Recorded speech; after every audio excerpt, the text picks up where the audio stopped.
Let's go guys, at samahan nyo naman ako magluto ngayon ng red sinigang. Ang pinili ko nga pala dyang baboy is yung pork buto-buto, no? Para walang taba.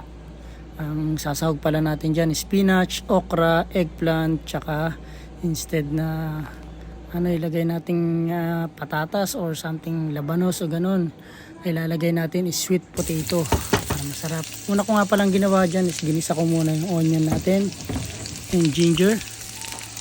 Lalagay nga pala ako ng luya dyan, no? Sa red sinigang natin. At ginigisa ko rin yung dyan yung bawang, garlic.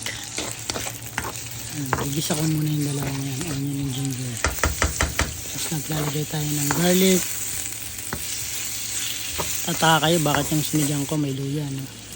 Ayan talaga, pag niluto ko ng sinigang may luya kasi para fish yung pansa, yung karne mas matanggal.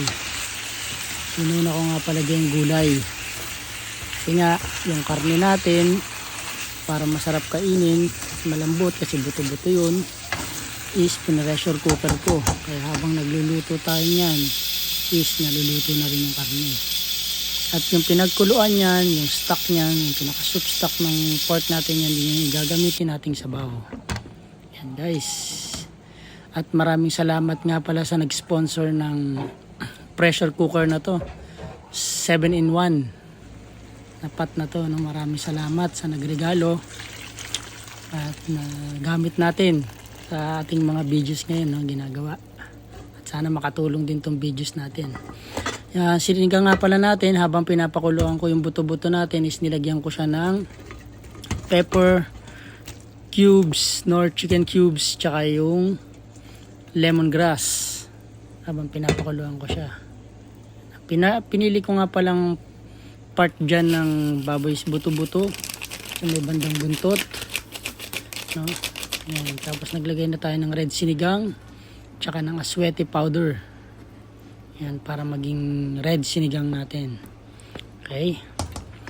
At sana mga guys nagustuhan nyo itong munting recipe natin, no? At medyo magulay nga pala ako pag nagluluto ko ng sinigang, no? At maraming salamat din sa mga nag-sponsor ng gulay, no? Nagbigay ng gulay fresh from the farm and backyard. Yan. At nagamit natin sa recipe na to.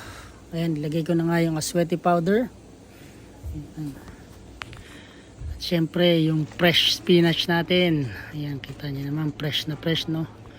Fresh from the farm yan. Maraming salamat. Okay guys, kain tayo. Yan yung pinaka last touch natin pag nagluto tayo ng sinigang, no? Yung spinach. Parang hindi na natin siyang pakukulan, isasapaw na lang natin kasi maganda yan kung medyo malutong-lutong yung spinach natin pag kinain natin, no? Sarap siya. Pangit kasi yung sobrang luto yan, eh. Mahal kasi yung kangkong dito, kaya yan ang madalas na hinahalo sa mga sabaw natin, pang substitute dun pag nagluluto ng sabaw dito, no? Yan, spinach. Guys, maraming salamat. Luto na yung red sinigang natin. At tara, kain tayo. And thank you again. Bye bye.